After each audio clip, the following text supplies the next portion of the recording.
Assalamualaikum warahmatullahi wabarakatuh. Selamat datang kembali teman-teman di channel Problem Catur. Semoga kita semua diberikan kesehatan dan rizki yang melimpah oleh Allah Subhanahu wa taala. Amin. Partai ini dimainkan oleh Paul Keres melawan Victor Kusnoy di USR Championship 1959. Dimulai dari E4, C5, kuda F3, D6, D4, C kali D4, kuda kali D4, dan kuda ke F6.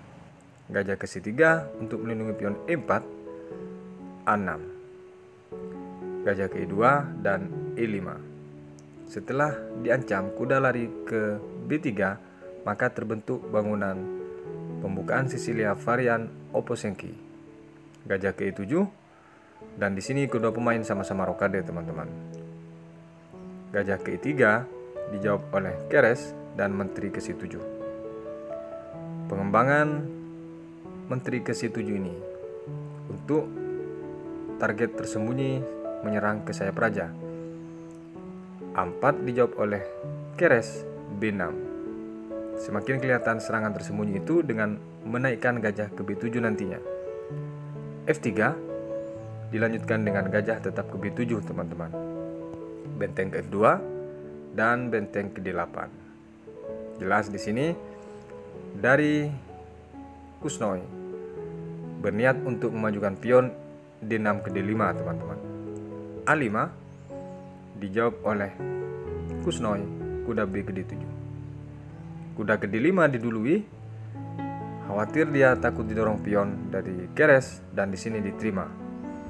Kuda kali D5 dan E kali D5. B5, C4.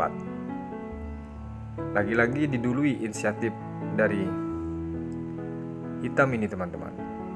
Dengan didorongnya pion di C4 ini, tentu sedikit pilihan dari hitam untuk menghindar. B kali C4 di sini dan benteng ke C1. Pion terpin oleh benteng tidak mungkin memukul kuda teman-teman. Benteng A ke C8 dilanjutkan dengan gajah kali C4. Setelah gajah kali C4 ini, menteri ke B8. Dilanjutkan dengan kuda ke D2 untuk memperkuat gajah yang di C4 ini dan benteng ke E8. Kelihatan bahwa di sini dari hitam sudah kehilangan inisiatifnya untuk menyerang. Semula dia menargetkan seluruh perwiranya ke sayap raja, sekarang malah berkutat dipaksa untuk bertahan. B3 dijawab oleh Keres, menteri ke A8. Kuda F1 dilanjutkan dengan kuda ke F6. Pelan-pelan dia mencuri inisiatif lagi dari Kusnoy teman-teman, dengan menekan pion yang di D5.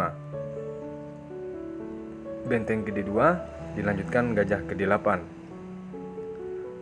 Setelah gajah ini mengancam pion yang di A5, Keres langsung melindungi pion tersebut dengan benteng ke A1. E4. Lagi-lagi di sini dari Kusnoy mencoba mengambil alih inisiatif kembali. Kuda G3 dijawab oleh Keres teman-teman. Jika di posisi ini E kali F3, maka yang terjadi menteri yang memukul bukan pion teman-teman. Benteng ke E5 dilanjutkan dengan gajah ke F4. Setelah diancam benteng ini, langkah terbaik adalah gajah memukul pion D5. Jelas di sini kalah kekuatan dari putih, tapi setelah menteri ke D1 teman-teman. Perhatikan bahwa di sini benteng yang di E5 tetap terancam oleh gajah. Langkah terbaik di posisi ini tentu tetap dilanjutkan dengan gajah kali C4.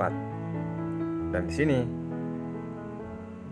gajah memukul benteng D kali E5 dan B kali C4. Perhatikan dari sini ketika pilihan E kali F3 tadi unggul kualitas dari Keres teman-teman.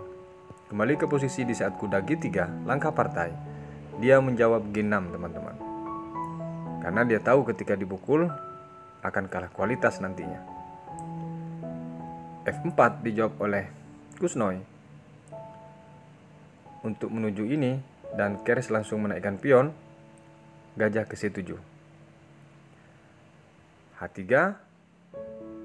tidak memberikan celah peluang untuk kemungkinan akan didorong pion ke H5 ini.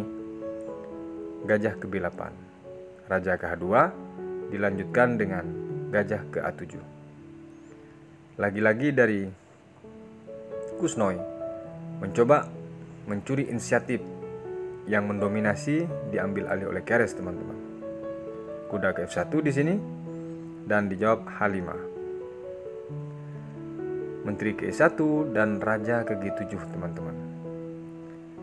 Di posisi ini, teman-teman, sudah mulai masuk ke posisi serba salah dari Kusnoi, karena pilihannya secara tempo sudah di tangan Keres dan dijawab oleh Keres menteri ke G3. Dengan ditempatkan menteri di G3 ini, tentu ada serangan tersembunyi nantinya ketika gajah yang di E3 ini dipukul oleh gajah gelap hitam, gajah ke C5, dan di sini, teman-teman, benteng A ke D1. Khawatir dari Kusnoi tetap memukul pion yang di D5. Benteng ke H8 di sini, gajah kali C5. Setelah dipukul oleh benteng gajah ini, teman-teman, kuda langsung ke E3.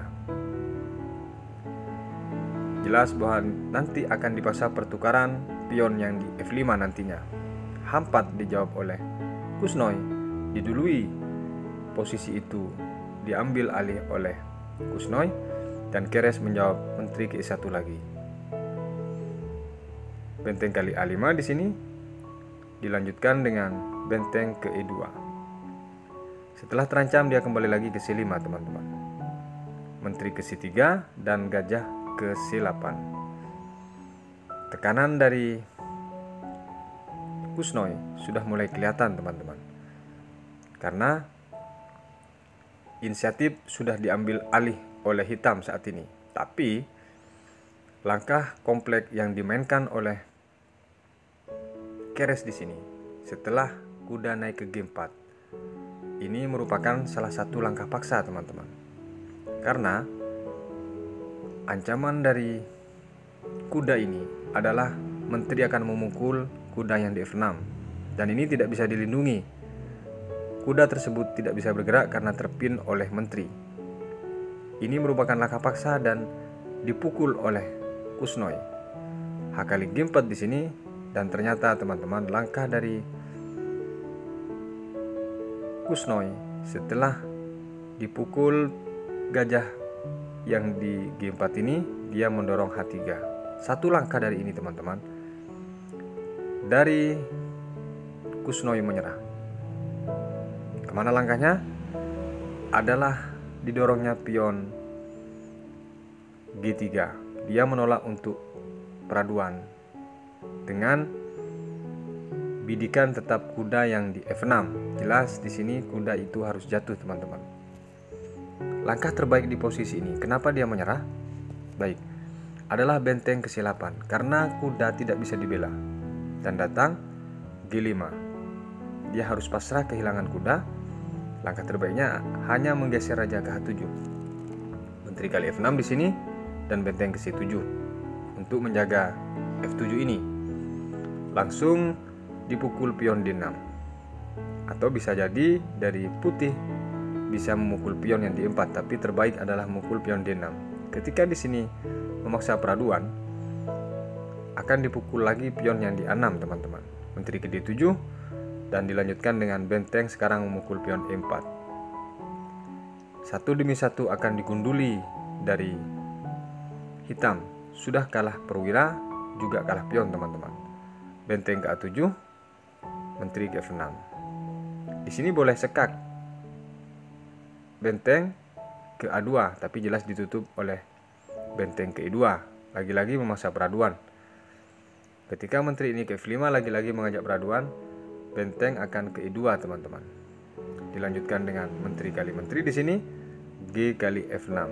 Jelas bahwa kemungkinan itu mutlak kemenangan untuk putih. Jika langkah terbaik di sini menaikkan benteng ke A6 misalnya, maka cukup didorong dengan pion ini. Dan jika ini diancam oleh benteng pion yang di D6 ini, akan datang benteng langsung ke E7.